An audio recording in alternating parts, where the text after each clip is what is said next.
Hello, my name is Quinn Delaney, and I'm the principal bassoonist of the Charleston Symphony Orchestra, and I've put together a small video for the double reed players out there about instrument maintenance. I'd say the most important thing to get started with is swabbing your instrument. For the bassoon, unfortunately, this is just a prop. We were over budget, so we couldn't afford a real bassoon. They're actually very expensive, but hopefully it'll give you the same idea.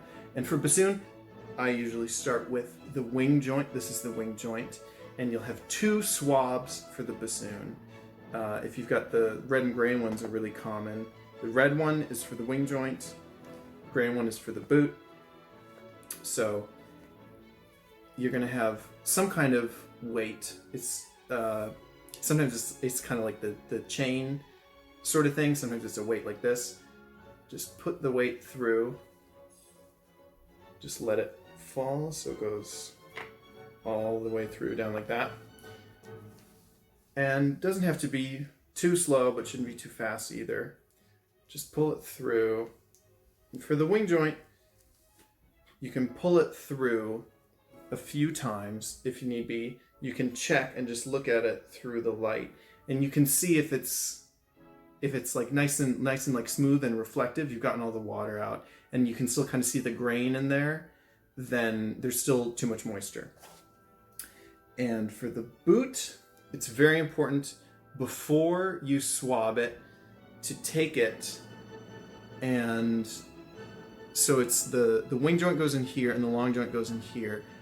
From the wing joint side, you take it and you're gonna dip out and pour out all of the water that was in there. And it's important to get it at an angle where the stream of water is gonna go in between this tone hole right here for the C sharp trill key and the B tone hole right here. It's got to go in between there, otherwise it's going to get into some keys.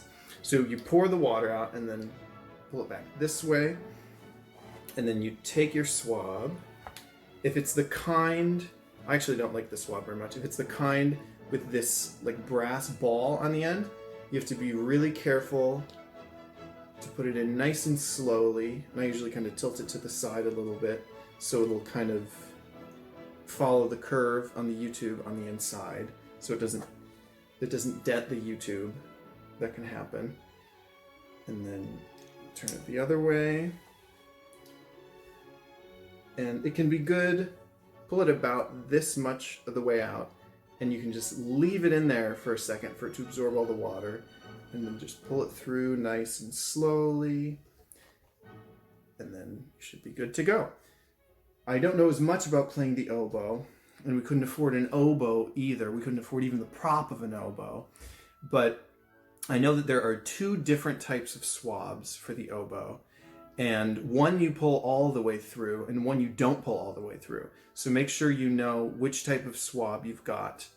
If you are not sure, just ask your teacher. If you don't have a teacher, find a teacher. And another important thing is to make sure that you don't expose your instrument to any sudden temperature changes. If it changes gradually, you know, it's in its case and the weather's changing and it's a cold day and you take it inside, that's fine. As long as it's in its case, it'll kind of make the change more gradual. But if you're playing outside, especially for the oboe, if it's really cold or you're playing outside or anything, make sure that you find some way, especially more the top joint. That's an important thing. Again, I don't know that much about oboe, but that's more important for oboe than it is for bassoon. But always keep in mind of the temperature and make sure you're not changing it too rapidly. So as you're staying inside, and I hope staying safe, make sure that you take good care of your instrument.